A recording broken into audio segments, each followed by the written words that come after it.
പരിശുദ്ധമായ നാമം വാഴ്ത്തപ്പെടുമാറാകട്ടെ. പുതിയ പ്രഭാതം വീണ്ടും നിങ്ങളോടൊപ്പം അല്പസമയം ദൈവവചനമായി നിൽക്കുവാൻ ദൈവം എൻ്റെ ജീവിതത്തിൽ ഒരുക്കി തന്ന നല്ല അവസരത്തിനായി ഞാൻ എൻ്റെ ദൈവത്തെ സ്തുതിക്കുന്നു. ഹല്ലേലൂയ.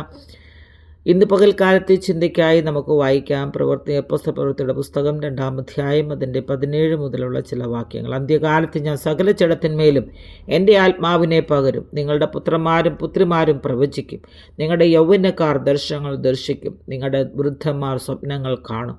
എൻ്റെ ദാസന്മാരുടെ മേലും ദാസിമാരുടെ മേലും കൂടെ ഞാൻ ആ നാളുകളിൽ എൻ്റെ ആത്മാവിനെ പകരും. അവരും പ്രവചിക്കും. ഞാൻ മീതെ ആകാശത്തിൽ അത്ഭുതങ്ങളും താഴെ ഭൂമിയിൽ അടയാളങ്ങളും കാണിക്കും. രക്തവും തീയും പുകയാവിയും തന്നെ. കർത്താവിൻ്റെ വലുതും പ്രസിദ്ധവുമായ നാൾ വരും മുമ്പേ സൂര്യൻ ഇരുളായും ചന്ദ്രൻ രക്തമായി മാറിപ്പോകും. എന്നാൽ കർത്താവിൻ്റെ നാമം വിളിച്ചപേക്ഷിക്കുന്നവൻ ഏവനും രക്ഷിക്കപ്പെടും എന്ന് ദൈവം അരുളി ചെയ്യുന്നു. Praise the Lord. ഹല്ലേലൂയ. അന്ത്യകാലത്തിൻ്റെ ചില ലക്ഷണങ്ങളെക്കുറിച്ചാണ് ഇവിടെ നമ്മൾ വായിച്ചു കേട്ടത്. ഹല്ലേലൂയ. നമ്മുടെ യൗവനക്കാർ ഹല്ലേലൂയ പ്രവചിക്കും, ദർശനങ്ങൾ ദർശിക്കുമെന്നും നമ്മുടെ പുത്രന്മാരും പുത്രിമാരും പ്രവചിക്കുമെന്നും ഹല്ലേലൂയ. അന്ത്യകാലത്ത് സകല ജഡത്തിന്മേലും ഹല്ലേലൂയ ദൈവത്തിൻ്റെ ആത്മാവിനെ അയക്കുമെന്നും ഹല്ലേലൂയ ഈ ദൈവവചനം നമ്മൾ ഹല്ലേലൂയ വായിച്ചു കേട്ടതുപോലെ ഹല്ലേലൂയ ഈ പ്രഭാതത്തിൽ നമ്മുടെ ഓരോ വ്യക്തി ജീവിതങ്ങളും ഹല്ലേലൂയ മനസ്സിലാക്കേണ്ട ഒരു കാര്യം ഹല്ലേലൂയ മീതെ ആകാശത്തിലും അത്ഭുതങ്ങളും താഴെ ഭൂമിയിൽ അടയാളങ്ങളും കാണുമ്പോൾ ഹല്ലേലൂയ കർത്താവിൻ്റെ വരവ് ഏറ്റവും അടുത്തിരിക്കുകയാണെന്ന് മനസ്സിലാക്കി അതിനുവേണ്ടി ഒരുങ്ങി കാത്തിരിക്കുവാൻ ദൈവമായ കർത്താവ് നിങ്ങളെ സഹായിക്കട്ടെ. കർത്താവിൻ്റെ വലുതും പ്രസിദ്ധമായ നാൾ വരും മുമ്പേ സൂര്യൻ ഇരുളായും ചന്ദ്രൻ രക്തമായി മാറിപ്പോകും. പ്രിയപ്പെട്ടവരെ, നമ്മുടെ കർത്താവിൻ്റെ വരവ് ഹല്ലേലൂയ അടുത്തുകൊണ്ടിരിക്കുന്ന കാലയളവാണ്. നമ്മൾ ഓരോ കാര്യങ്ങളും കാണുകയും കേൾക്കുകയും ചെയ്യുമ്പോൾ ഹല്ലേലൂയ ദൈവത്തിൻ്റെ വരവിനെ ഹല്ലേലൂയ നമ്മൾ എപ്പോഴും പ്രതീക്ഷയോടെ കാത്തിരിക്കണം. നമ്മുടെ ദൈവപുത്രൻ ഹല്ലേലൂയ ആകാശമേഘങ്ങളിൽ വെളിപ്പെടുവാൻ കാലമായി. ഹല്ലേലൂയ കർത്താവിൻ്റെ നാമം വിളിച്ചപേക്ഷിക്കുന്നവൻ ഏവനും രക്ഷിക്കപ്പെടുമെന്ന് ഹല്ലേലൂയ ദൈവം അരുളി ചെയ്യുന്നു.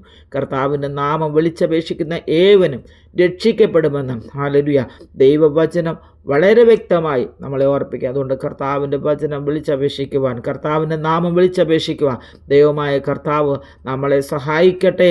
അതിനായി നമ്മളെ ഒരുക്കട്ടെ. ഹല്ലേലൂയ. അതിനായി ഞാൻ പ്രാർത്ഥിക്കുന്നു. ഹല്ലേലൂയ. കർത്തൻ വരവിൻ അടയാളങ്ങൾ യുഗത്തിൻ അന്ത്യമിതാ. കുഞ്ഞാട്ടിൻ കല്യാണ നേരം അടുത്തു വരുന്നു, നീ ഒരുങ്ങിയിട്ടുണ്ടോ? കർത്തൻ വരവിൻ അടയാളങ്ങൾ യുഗത്തിൻ അന്ത്യമിതാ. കുഞ്ഞാട്ടിൻ കല്യാണ നേരം അടുത്തു വരുന്നു, നീ ഒരുങ്ങിയിട്ടുണ്ടോ? ഹല്ലേലൂയ. കർത്താവിൻ്റെ വരവിൻ്റെ ലക്ഷണങ്ങൾ നമ്മൾ അവിടെ ഇവിടെയായി കാണുമ്പോൾ ഹല്ലേലൂയ അതിനുവേണ്ടി കർത്താവിൻ്റെ വരവിന് വേണ്ടി ഒരുങ്ങി കാത്തിരിക്കുവാൻ ദൈവമായ കർത്താവ് നമ്മളെ എല്ലാവരെയും സഹായിക്കട്ടെ എന്ന് പ്രാർത്ഥിക്കുന്നു. ഹോപ്പ്ഫുൾ മിനിസ്ട്രിയുടെ യൂട്യൂബ് ചാനലിലൂടെയും ഫേസ്ബുക്ക് പേജിലൂടെയും ഞങ്ങളെ ശ്രദ്ധിച്ചുകൊണ്ടിരിക്കുന്ന എല്ലാ മാന്യ പ്രേക്ഷകരും ആ കർത്താവിൻ്റെ വരവിൽ തന്നോടുകൂടെ എടുക്കപ്പെടുവാൻ ഹല്ലേലൂയ മണവാട്ടിയായി വാഴുവാൻ ദൈവമായ കർത്താവ് നിങ്ങളെ ഒരുക്കട്ടെ, സഹായിക്കട്ടെ എന്ന് ആത്മാർത്ഥമായി പ്രാർത്ഥിക്കുന്നു. God bless you all. Amen.